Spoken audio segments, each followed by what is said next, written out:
બુલેટિનની શરૂઆત કરીએ તો રાજ્યમાં આગામી 3 કલાક ભારે વરસાદની આગાહી છે। ગાજવીજ અને 61 કિલોમીટર પ્રતિ કલાકની ઝડપે પવન ફૂંકાય તેવી પણ શક્યતા વ્યક્ત કરાઈ રહી છે। ખેડા, આણંદ, વડોદરા સહિત 14 જિલ્લામાં વરસાદને લઈને રેડ એલર્ટ જાહેર કરવામાં આવ્યું છે। સુરેન્દ્રનગર, રાજકોટ અને જૂનાગઢ સહિત 8 જિલ્લામાં ઓરેન્જ એલર્ટ, કચ્છ, મોરબી અને જામનગર સહિત 11 જિલ્લામાં વરસાદને લઈને યલો એલર્ટ જાહેર કરવામાં આવ્યું છે। રાજ્યમાં ભારેથી અતિ ભારે વરસાદ વરસે તેવી સંભાવના છે। તંત્ર દ્વારા વરસાદની આગાહીના પગલે તમામ જે પૂર્વ તૈયારીઓ છે એ પૂર્વ તૈયારીઓ પણ કરી દીધી છે। તંત્ર એલર્ટ મોડમાં આવી ગયું છે, સાબદું થઈ ગયું છે। તમામ જે અધિકારીઓ છે તેમને હેડક્વાર્ટર ન છોડવા માટેની સૂચના આપી દેવામાં આવી છે। તમામ અધિકારીઓની રજા રદ કરી દેવામાં આવી છે। સાથે જ એનડીઆરએફ અને એસડીઆરએફની ટીમ પણ તૈનાત કરી દેવામાં આવી છે। કેટલીક ટીમને સ્ટેન્ડ બાય રાખવામાં આવી છે અને હજુ પણ આગામી 3 કલાક રાજ્ય માટે ભારે વરસાદની આગાહી છે।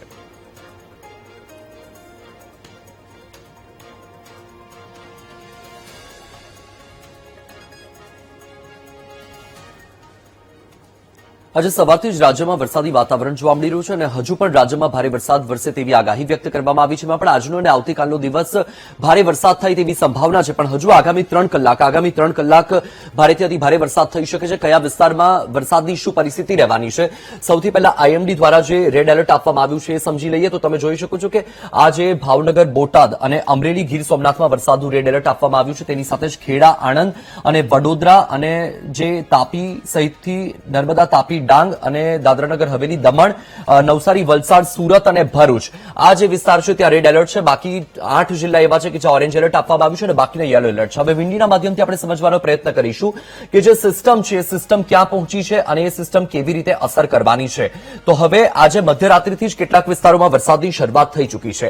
આ જે સિસ્ટમ છે ગત રોજના ઇન્દોરથી લઈને નાગપુર, અમરાવતી સહિતનો જે વિસ્તાર છે ત્યાં આ સિસ્ટમ હતી અને તેના કારણે ગત રાતથી જ તેની અસર જે મધ્યપ્રદેશના સરહદી વિસ્તાર છે, જે ગુજરાતના સરહદી વિસ્તાર છે મધ્યપ્રદેશના અડીને આવેલા એવા દાહોદ સહિતના જે વિસ્તાર છે, છોટાઉદેપુર સહિતના વિસ્તારમાં મધ્યરાત્રિથી વરસાદની અસર થઈ ગઈ હતી।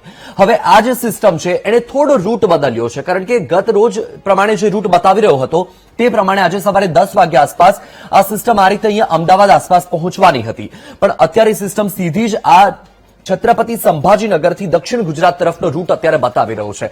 એટલે હવે આ જે સિસ્ટમ છે બપોર બાદ આ રીતે ઉપરના ભાગોમાં અસર કરે તેવી સંભાવના જોવા મળી રહી છે।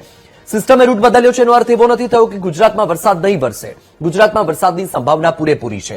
પણ આજે સવારે આ સિસ્ટમ સીધી અહીંયા પહોંચવાની હતી, પણ તેની જગ્યાએ સિસ્ટમ હવે આ રીતે અહીંયા પહોંચી રહી છે।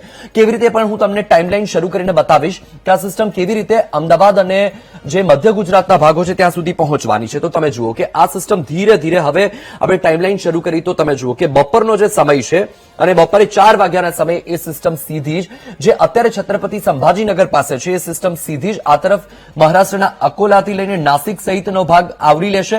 વાપીથી લઈને આખું જે દમણ, ડાંગ સહિતનો જે વિસ્તાર છે અને તેની સાથે તાપી જિલ્લો અને સુરત જિલ્લો આખો એ વિસ્તાર પણ કવર કરી લેશે।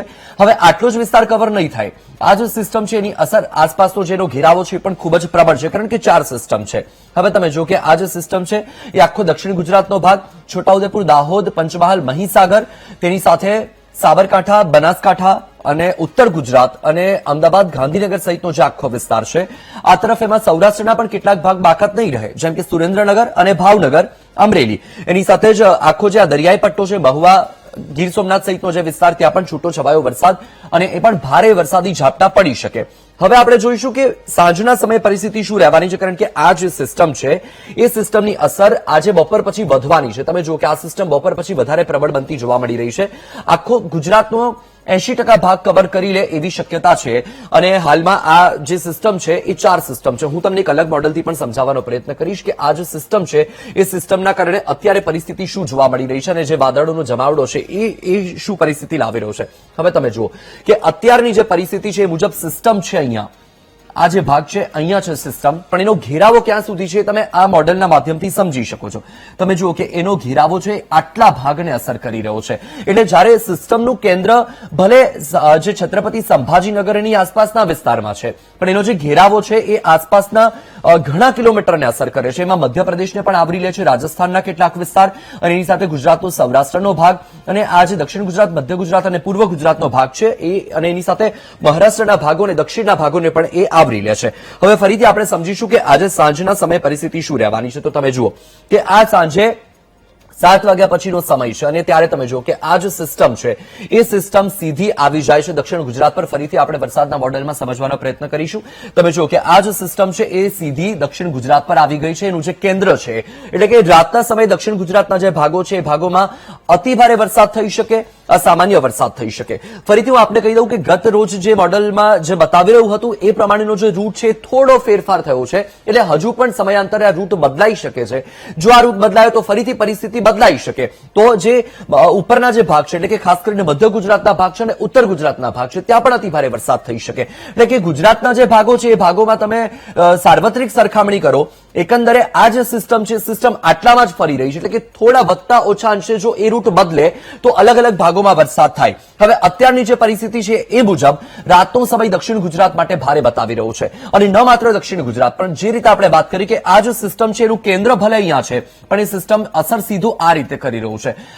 હું તમને કહું કે ડીપ ડિપ્રેશન, સાયક્લોનિક સર્ક્યુલેશન અને તેની સાથે અત્યારની જે પરિસ્થિતિ છે મોન્સૂન ટ્રફ અને ઓફશોર ટ્રફ, આ ચાર જે સિસ્ટમ છે એ સક્રિય છે અને તેની અસર સીધી અહીંયા થઈ રહી છે. તમે જુઓ કે કચ્છનો રાપર સહિતનો જે વિસ્તાર છે અને સૌરાષ્ટ્રમાં બી મોરબી, સુરેન્દ્રનગર, અમરેલી, ભાવનગર, બોટાદ, સુરેન્દ્રનગર એ આખો જે વિસ્તાર છે એ વિસ્તારમાં ભારે વરસાદ થઈ શકે. આ સિસ્ટમની અસર તમે જુઓ કે ડાંગ, દાદરાનગર હવેલી, દમણ, નવસારી, વલસાડ, સુરત, વાપી, એની સાથે તમને નર્મદા, તાપી, છોટાઉદેપુર અને ભરૂચ અને આ જે આણંદ, ખેડા, દાહોદ, પંચમહાલ, મહીસાગર, અરવલ્લી એટલે આખા વિસ્તારમાં તમને ગાજવીજ સાથે વરસાદ થતો જોવા મળી શકે.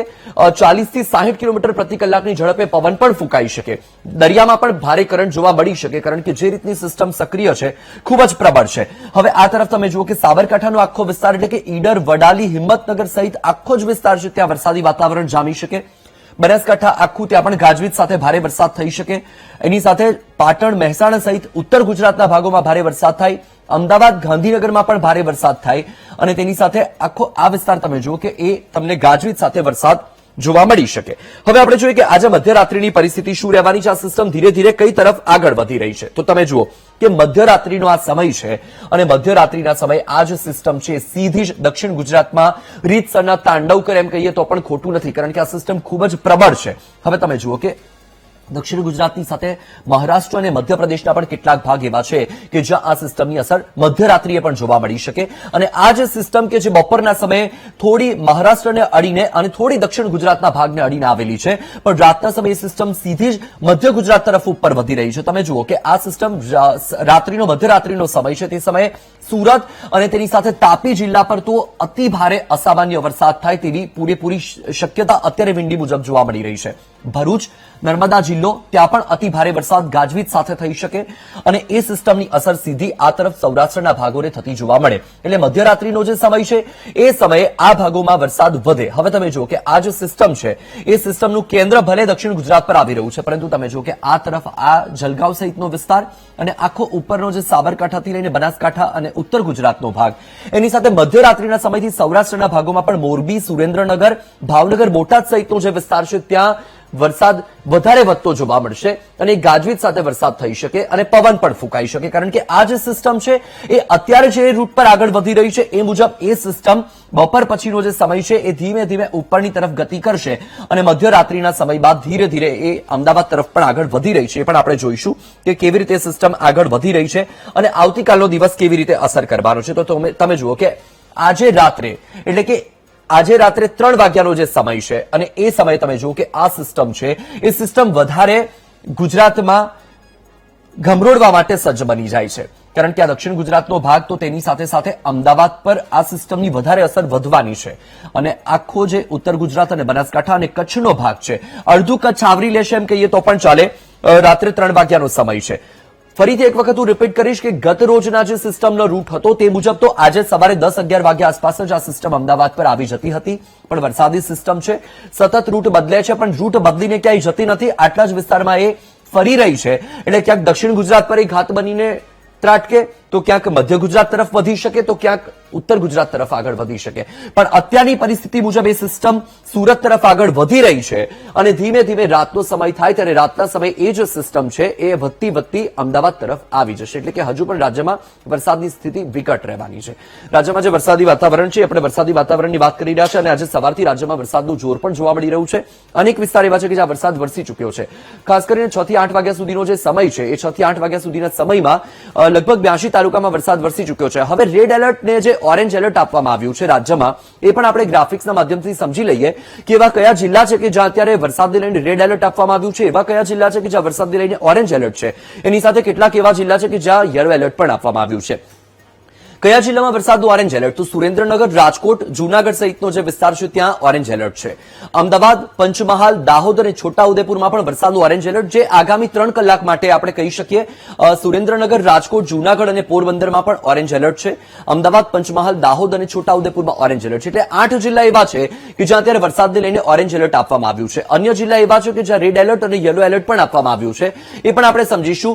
કયા જિલ્લા એવા છે કે જ્યાં રેડ એલર્ટ છે? તો ખેડા, આણંદ, વડોદરા અને ભરૂચ, આ 4 જિલ્લા. તેની સાથે નર્મદા, સુરત, તાપી અને નવસારી, આ જિલ્લામાં પણ વરસાદનું રેડ એલર્ટ છે અને આજે સવારથી વરસાદ જામ્યો પણ છે. ડાંગ, વલસાડ, અમરેલી અને ગીર સોમનાથ, ત્યાં પણ વરસાદનું રેડ એલર્ટ આપવામાં આવ્યું છે. આ વિસ્તારમાં પણ વરસાદ જામ્યો છે. ભાવનગર અને બોટાદ, આ જિલ્લામાં પણ વરસાદનું રેડ એલર્ટ આપવામાં આવ્યું છે. એટલે કે આ 14 જિલ્લા એવા છે કે જ્યાં વરસાદનું રેડ એલર્ટ છે. યલો એલર્ટની વાત કરી લઈએ. કચ્છ, મોરબી, જામનગર અને દેવભૂમિ દ્વારકા, અહીંયા વરસાદનું યલો એલર્ટ આપવામાં આવ્યું છે. પાટણ, બનાસકાંઠા, મહેસાણા અને સાબરકાંઠા, આ વિસ્તારમાં પણ વરસાદનું યલો એલર્ટ છે. ગાંધીનગર, મહીસાગર અને અરવલ્લી, આ જિલ્લા એવા છે કે જ્યાં વરસાદનું યલો એલર્ટ છે. એટલે કે કુલ મળીને 11 એવા જિલ્લા થયા કે જ્યાં વરસાદને લઈને યલો એલર્ટ આપવામાં આવ્યું છે. એટલે કે રાજ્યમાં જે વરસાદની આગાહી છે તેના પગલે હવે અલગ અલગ ઓરેન્જ, રેડ અને યલો એલર્ટ આપવામાં આવી રહ્યું છે.